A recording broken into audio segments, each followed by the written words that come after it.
বিশ্বাস করবেন না, আমাদের ছোট্ট একটা দোকান, এই ছোট্ট দোকানে আমাদের পার ডে 300-400 গেস্ট আসতো। ইভেন আমাদের এই রাস্তার এই দুই সাইডে বসার জায়গা দিতে পারতাম না, মানুষ দাঁড়ায় দাঁড়ায় আমাদের খাবারগুলো খাইতো। আমাদের সেকেন্ড ব্রাঞ্চ শুরু হয় গত মে মাসের 27 তারিখে। মোটামুটি আমাদের প্রথম ব্রাঞ্চ আমরা 5 মাস থেকে 6 মাস রানিং রাখার পরে আমরা লাস্ট 2 মাসে আমরা 2টা ব্রাঞ্চ ওপেন করছি। বিজনেসে যে করবো এটাই কখনো আশা করিনি, আল্লাহর অশেষ রহমত ছিল এবং মানুষের ভালোবাসা ছিল, আমাদের চেষ্টা তো ছিল। সো সবকিছু মিলে আসলে ওয়ার্ক করে গেছে এবং কিভাবে কি হয়ে গেছে আমরাও আসলে মাঝে মাঝে চিন্তা করি আসলে এত দ্রুত কিভাবে আমরা এতগুলো ব্রাঞ্চ দিতে পারছি। ইনশাল্লাহ আইটেম ওয়াইজ বলি, আমাদের প্রতিদিন কাঁকড়া ফ্রাই যায় 100 থেকে 200 পিস, মানে পার ব্রাঞ্চ। আমরা যদি 3 ব্রাঞ্চ বলি অলমোস্ট 500 থেকে 600 পিস শুধুমাত্র আমাদের কাঁকড়া ফ্রাই যায়। এরকম ভাবে অক্টোপাসটা যেহেতু একটু প্রাইস বেশি, অক্টোপাসটাও আমাদের 3 ব্রাঞ্চ মিলে অন এভারেজ 200 থেকে 300 পিসের মতো অক্টোপাস যায়। এক এক দিন এক এক রকম হয়, বাট বিশেষ করে যদি আমি বৃহস্পতিবার, শুক্রবার আর শনিবার বলি, এই 3 দিন আমরা 3 ব্রাঞ্চ মিলে অলমোস্ট লাখ টাকা প্লাস সেল করি একদিনে। প্রথমে আসা হয়েছে আরো 3-4 মাস আগে, ফেসবুকে একটা রিভিউ দেখে এসেছি। এন্ড আমি actually massive sea food lover, প্রচন্ড সি ফুড খাই, আর এটা খুবই বাজেট ফ্রেন্ডলি, স্টুডেন্ট থেকে শুরু করে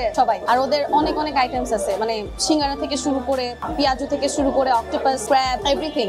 কক্সবাজারে খাওয়া হয়েছে, ওখানে খুবই বাজেট ফ্রেন্ডলি ছিল। ওখানে হিউজ কোয়ান্টিটি আসলে এক্সপেক্ট করা যায় না। বাংলাদেশের সি ফুড এইসব অঞ্চলে ঢাকা শহরে খুবই এক্সপেন্সিভ, বাট এটা খুবই বাজেট ফ্রেন্ডলি। অ্যাকচুয়ালি ঢাকা শহরে একদম রোড সাইডে করছে, ফ্রেন্ডরা মিলে আড্ডা দেওয়া যায়। আর আমরা হাজব্যান্ড ওয়াইফ, আমাদের কাছেও খুব ভালো লাগে অ্যাজ এ কাপল। আমাদের মাথায় একটা আইডিয়া আসে, এটা এক্সিস্টিং ধানমন্ডিতে একটা ছিল নেভাল পয়েন্ট নামে, ওদের থেকে আর কি আমরা দেখে ইন্সপায়ার হই এরকম কিছু একটা করার জন্য। এন্ড দেন আমরা আসলে শেফ খুঁজতেছিলাম। আপনারা দেখবেন আমাদের নেভালের ভিডিওতে একটা পিচ্চি ছেলেকে দেখা যায়, যদিও সাইজে পিচ্চি হলো, বাট ওর মোটামুটি বয়স আছে, ওর বয়স 22 বছর। আমাদের যে রেড্রো ছিল, রেড্রো সব মিরপুর অনেক রেস্টুরেন্টে ও কাঁচামালের সাপ্লাই দিত, মুদি মালের যেটা আর কি। সো ও আমাদেরকেও সাপ্লাই দিত রেড্রোতে, ওখান থেকে ওর সাথে পরিচয়। তো দেন আমরা একদিন বিজনেসে বসে আড্ডা দিতেছিলাম আসলে কি করা যায়। আমি ওই রেড্রোর ওনার আর একটা বড় ভাই ছিল, আমরা 3 জন আড্ডা দিতেছিলাম যে আমরা আসলে নতুন কি করব। ওই টাইমে ও ওখানে আসে, তো কথা বলার মাধ্যমে আমরা আসলে বলতেছিলাম এটা করা যায়, আসলে শেফ কোথায় পাবো। ও বলে যে ভাই আমি তো চট্টগ্রামে এক সময় কাজ করছি করোনার আগে, তো আমি মোটামুটি সব কাজই পারি। মেনলি এই কনসেপ্ট হলো চট্টগ্রামের পতেঙ্গা আর হলো নেভাল পয়েন্ট নামে 2টা জায়গা আছে। ওখানে বিভিন্ন জেলা থেকে যারা টুরিস্ট যায় তারা ওখানে গিয়ে এই যে ছোট ছোট পেঁয়াজু, সিঙ্গারা, খাসির চপ, তারপর কাঁকড়া বোনা, কাঁকড়া ফ্রাই, অক্টোপাস, এই জিনিসগুলো খায় এবং ওই জিনিসগুলো ওখানকার ওয়েদারে বসে খেতে অনেক ভালো লাগে। সো আমরা ওই কনসেপ্টটা আসলে ঢাকাতে নিয়ে আসতে যাচ্ছিলাম, যেহেতু এটা একটা আছে বাট ওরকম ভাবে এলাবোরেট ভাবে ঢাকাতে নাই। সো আমরা চাচ্ছিলাম যে আসলে এটা যেহেতু নিউ এবং ইউনিক একটা আইটেম, আমরা এটা নিয়ে কাজ করলে আই থিঙ্ক ভালো কিছু করতে পারবো। সো সেখান থেকে ও